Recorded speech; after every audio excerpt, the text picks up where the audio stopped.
नमस्कार. आम्ही लोक या युट्यूब मंचामध्ये आपल्या सगळ्यांचं स्वागत. मित्र, महाराष्ट्र प्रदेश काँग्रेसच्या अध्यक्षपदी हर्षवर्धन सपकाळ यांची नियुक्ती नव्यानं झाली आहे. अर्थातच नवीन प्रदेशाध्यक्ष नेमले गेले की नाही म्हटलं तरी पक्षात थोडीफार घुसळण होऊन जाते. काही नवीन चेहरे प्रदेश काँग्रेसमध्ये दिसायला लागतात. काही नवीन लोकांना पक्षाच्या कारभारात सक्रिय होण्याची संधी मिळून जाते. नवीन प्रदेशाध्यक्ष नक्की काय करतील, त्यांची कारकीर्द कशी असेल वगैरे चर्चा नव्यानं सुरू होतात. तशाच चर्चांना सध्या उधाण आलंय. महाराष्ट्रातल्या काँग्रेस पक्षाकडे आज पाहिलं तर एकेकाळी सत्ताधारी पक्ष असलेल्या या पक्षाची पार रयास निघून गेल्याचं चित्र आज आपल्या समोर आहे. अर्थात पक्षात आज जी काही मरगळ आलेली दिसते ती काही आजचीच आहे असं नाही. गेली अनेक वर्ष महाराष्ट्र काँग्रेस जणू स्वतःशी झुंजले आहे की काय अशी स्थिती आहे. ही स्थिती पक्षावर येण्याची कारणं तर अनेक आहेत. यापूर्वीही काँग्रेस अनेक वेळा हरली, सत्तेतून बाहेर गेली, पण लढत खडत का होईना पुन्हा पुन्हा उभी होत राहिली. पक्षाचं संघटन कसंही असो, नेतृत्व कुठलंही असो, लोकच काँग्रेसला निवडून देत राहिले. अडचणीच्या काळातूनही काँग्रेस उभारी घेत राहिली. अगदी आता नाना पटोले हे पक्षाचे प्रदेशाध्यक्ष झाले तेव्हाही अनेक ज्येष्ठांना डावलून त्यांची नियुक्ती करण्याचं धाडस तेव्हा पक्षश्रेष्ठींनी केलेलं होतं. आज पटोले यांच्या समोरही पक्षासमोर जी काही आव्हानं त्यावेळी होती तशीच आव्हानं पुन्हा आहेत. पटोले प्रदेश काँग्रेस पुढे असणारी आव्हानं स्वीकारू शकतील की नाही असाच प्रश्न तेव्हाही विचारला गेला होता. आज पुन्हा तोच प्रश्न सपकाळ यांच्याही संदर्भात कायम आहे. आज सपकाळ यांच्या धडाधड मुलाखती सुरू आहेत. काँग्रेसच्या एका सच्च्या कार्यकर्त्याला न्याय मिळाला या शब्दात त्यांच्या नियुक्तीचं स्वागत केलं जात आहे. खुद्द सपकाळ हे राहुल गांधींच्या टीमचे एक जबाबदार सदस्य मानले जातात. त्यामुळे महाराष्ट्र काँग्रेसनं एका जेन्युइन कार्यकर्त्याकडे पक्ष संघटना सोपवली असं सर्वसाधारणपणे एक मत आज महाराष्ट्रात व्यक्त केलं जातं. आज खरं तर काँग्रेसमध्ये ज्यांनी प्रदेशाध्यक्ष व्हावं अशी म्हणाल तर अनेक नावं होती. त्यात पहिल्या फळीत बाळासाहेब थोरात आणि पृथ्वीराज चव्हाण हे दोनच नेते. पण थोरात हे फारसे महत्वाकांक्षी गृहस्थ मानले जात नाहीत, तर पृथ्वीराज ज्येष्ठ असले तरी ते महाराष्ट्राच्या राजकारणातच मुळात आले ते फार उशिरा, आणि तेही कदाचित अनिच्छेनच. त्यामुळे हे दोघेही प्रदेशाध्यक्ष व्हायलाच तयार नसावेत. बाळासाहेब थोरात यांना विखे पाटलांनी ज्या प्रकारे विधानसभेत टार्गेट करून पाडलं त्यावरून ते भाजपाच्या मोठ्या हिट लिस्टीत आहेत असंच मानायला हवं. त्यामुळे त्यांना प्रदेशाध्यक्ष केलं असतं तर लगेच त्यांच्या विरुद्ध चौकशांचा ससेमिरा लागण्याची शक्यता होती. तीच बाब सतेज पाटील किंवा इतर दुसऱ्या फळीतल्या नेत्यांची. म्हणूनच शक्यतो ज्या नेत्याची पार्टी पूर्णपणे कोरी आहे आणि ज्याच्या विरोधात कुठलीही कारवाई होण्याची शक्यता नाही असाच नेता निवडण्याचं आव्हान पक्षश्रेष्ठींपुढे होतं. महाराष्ट्रात काँग्रेसला आज आपली शक्ती वाढवायची असेल तर आजही विदर्भाशिवाय पर्याय नाही. विदर्भात भाजपाची आज ताकद जी आहे ती सारी सरकार आणि सरकारी यंत्रणांच्या बळावर आहे. शिंदे सेना किंवा अजितदादांच्या राष्ट्रवादीची ही स्थिती जवळपास तीच. आणि म्हणूनच काँग्रेसला आजही जे काही राजकीय यश मिळू शकतं ते केवळ विदर्भातून. सबब नवीन प्रदेशाध्यक्ष हा विदर्भातूनच दिला जाणं अपेक्षित होतं. या दोन कारणांमुळे कदाचित हर्षवर्धन सपकाळ यांची निवड पक्षानं या महत्वाच्या पदासाठी केली असावी असं आपल्याला म्हणता येतं. खरं म्हणजे कुठल्याही राजकीय पक्षात नेतृत्व बदल झाला म्हणून लगेच त्या पक्षाला सुगीचे दिवस येतील असं मानणं हेच चुकीचं. कारण कुठल्याही संघटनेचा नेता हा संघटनेच्या तशा अनेक कार्यकर्त्यांपैकी एक अशीच त्याची मूळ ओळख असते. पक्ष संघटना जी चालते ती खरं तर संघटनेत ठिकठिकाणी कार्यरत असणाऱ्या कार्यकर्त्यांच्या बळावर. हे कार्यकर्ते कामाला भिडले तर यश खेचून आणणं हे नेहमी सुकर होतं. पण ज्या संघटनेत कार्यकर्ते नसतील, निव्वळ नेत्यांची बजबजपुरी माजली असेल तिथं नेतृत्व बदल होणे फारसा फायदा होण्याच्या शक्यता नाहीत. सपकाळ हे एका दृष्टीनं तसे नशीबवान म्हणावेत असे गृहस्थ.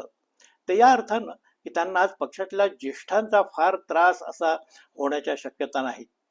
कारण पक्षात झारीतले शुक्राचार्य होऊन बसणारे नेतेच आज उरलेले नाहीत. असे केवळ ते दोनच नेते ते म्हणजे बाळासाहेब थोरात आणि पृथ्वीराज चव्हाण. पण हे दोनही नेते मुळात नेमस्त वृत्तीचे राजकारणी म्हणून त्यांची सगळ्या महाराष्ट्रात ओळख आहे. त्या दोघांचाही काही त्रास नाना पटोले यांना झालेला नव्हता किंवा आता सपकाळ यांच्यासाठीही ते अडचणीचे ठरण्याची शक्यता नाही. त्यामुळे अडचणीची एक लेवल सपकाळ यांनी आजच पार केलेली आहे. महाराष्ट्र काँग्रेसमध्ये केवळ ज्येष्ठ नेत्यांची चलती असण्याचे दिवस केव्हाच निघून गेले. आज राज्यातली काँग्रेस जी आहे ती पक्षातल्या दुय्यम फळीतल्या तरुण नेत्यांनी जिवंत ठेवलेली आहे. ही फळी काँग्रेसमध्ये आजही भक्कम आहे. सतेज पाटील, अमित देशमुख, यशोमती ठाकूर, सुनील केदार, नितीन राऊत अशी किती म्हणावं किती नावं आज काँग्रेसकडे असतील. हे सारे लोक निश्चितपणे तरुण आहेत. दुसऱ्या फळीतले असले तरी आता तेही ज्येष्ठत्वाकडे झुकायला लागले आहेत. संघर्ष करता करता या दुसऱ्या पिढीनंही आपल्या आयुष्यातला मोठा काळ या सगळ्या संघर्षात घालवलेला आहे. त्यामुळे एका बाजूनं काँग्रेस टिकवून धरणाऱ्या या लोकांचं सार मनोधैर्य टिकवून ठेवणं आणि दुसऱ्या बाजूनं पक्ष मुळापासून पुन्हा बांधायला घेण्याचं काम हे सपकाळ यांना आता करावं लागणार आहे. आज पक्षात कधी नव्हे ती एवढी मरगळ झालेली आहे. लोकसभा निवडणुकांमध्ये पटोले यांच्याच नेतृत्वाखाली पक्षाला तसं मोठं यश मिळालेलं. त्यामुळे साहजिकपणेच पक्षाच्या संघटनेत खालपर्यंत तेव्हा उत्साह संचारलेला होता. खुद्द नाना पटोले यांना विधानसभेत चांगलं यश मिळेल ही खात्री होती. पण विधानसभेत सारंच राजकारण विस्कटलं. ते आता पुन्हा कसं जागेवर आणता येईल हीच चिंता आज साऱ्या काँग्रेसमध्ये व्यापून आहे. अशा अत्यंत विपरीत परिस्थितीत सपकाळ यांनी आपल्या हाती पक्षाचा कार्यभार घेतलेला आहे.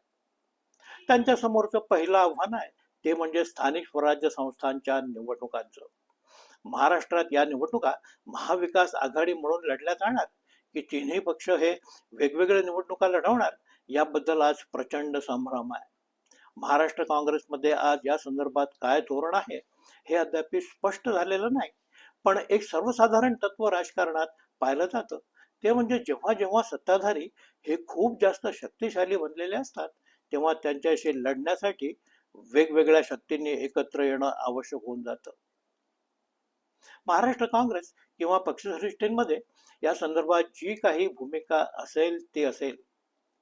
पण सपकाळ यांनी मात्र स्वतःहून या संदर्भात पुढाकार घेणं हे आणि महाविकास आघाडी म्हणूनच निवडणुका लढवण्यावर जोर देणं हे आज आवश्यक झालेलं आहे. आज ग्रामीण महाराष्ट्रात जेव्हा राजकारणावर चर्चा सुरू असतात तेव्हा काँग्रेसमध्ये खालच्या स्तरापर्यंत हे सगळं निराशेचं वातावरण छिरपल्याचं दिसतं. अनेक ठिकाणी तर पक्षाचे माजी नगरसेवक हे भाजपामध्ये जायला उत्सुक आहेत असं म्हणतात. जर या पातळीवर पक्षांतराचं हे लोण येऊन पोहोचलेलं असेल तर पक्ष संघटना स्थानिक निवडणुका लढवण्याच्या स्थितीत देखील असणार नाही. आणि म्हणूनच सर्वात अगोदर या पातळीवर संघटना मजबूत करण्याचं काम सपकाळ यांना करावं लागेल. पक्षाचे सक्षम कार्यकर्ते हे निवडणुकीच्या रिंगणात असले तरच त्या निवडणुकांना काही अर्थ. अन्यथा निवडणुका लढवल्या तरी त्या नावापुरत्याच होतील हे लक्षात घ्यायला हवं. दुसरं सगळ्यात मोठं आव्हान आज पक्षासमोर आहे ते म्हणजे बदलत्या निवडणूक तंत्राचं. काँग्रेस पक्षाची एकूणच गती अशी की त्या पक्षाचं सारं काम कसं आरामशीर आहे. आज डिजिटल युगात काँग्रेसनं जी गती घ्यायला हवी ती पक्षानं अजूनही स्वीकारलेली दिसत नाही. आजच्या निवडणुका लढवताना सत्ताधारी पक्ष सारी ताकद लावून त्या निवडणुका लढवतो. हे लक्षात घेतलं तर विरोधी पक्षांसाठी निवडणुका लढवणं किती कठीण आहे ते अगदी सहजपणे आपल्या डोळ्यांसमोर तरळून जातं. आजकालच्या सगळ्याच निवडणुका या अगदी विषम परिस्थितीत लढल्या जाणाऱ्या निवडणुका झालेल्या आहेत. सोशल मीडियाचं तंत्र आज सरकार पक्षांना जे काही विकसित केलेलं आहे ते अद्यापही काँग्रेस सारख्या पक्षांना मुळीच गवसलेलं नाही. हर्षवर्धन सपकाळ हे तरुण पिढीचे प्रतिनिधी आहेत. त्यांनी किमान या पातळीवर मागे राहू नये. त्यांच्या प्रदेशाध्यक्षपदाच्या काळात त्यांनी महाराष्ट्र प्रदेश काँग्रेस कमिटीचा सोशल मीडिया सेल जरी मजबूत केला तरी ते त्यांचं एक मोठंच योगदान काँग्रेसच्या प्रवासात असेल. सपकाळ हे आज अशा स्थितीत प्रदेशाध्यक्ष झालेले आहेत की त्यांच्यासाठी करण्यासारखं तसं म्हणाल तर खूप काही आहे. त्यातून ते काय काय करू शकतात हे त्यांना शोधायचं आहे. किंबहुना त्यांच्यासमोर खरं कुठलं आव्हान असेल तर नेमकं तेच आहे. बाकी आजच्या काळात विरोधी पक्षांना ताकद देण्याचं काम हे खऱ्या अर्थानं जागरूक लोकांचं काम आहे. या सगळ्यांची संगती लावत पक्षाला जुनं वैभव मिळवून देण्याची, त्यासाठी प्रयत्न करण्याची खऱ्या अर्थानं पराकाष्ठा हवी. हर्षवर्धन सपकाळ हे सारं करतील आणि आपल्या संघटन कौशल्याचा साऱ्या महाराष्ट्राला परिचय देतील, ही अपेक्षा आपण ठेवायला काय हरकत आहे. मित्रहो, हा व्हिडिओ इथेच संपवतोय. व्हिडिओ कसा वाटला ते जरूर सांगा. लाईक करा, शेअर करा, सबस्क्राईब निश्चितपणे करा ही विनंती. नमस्कार.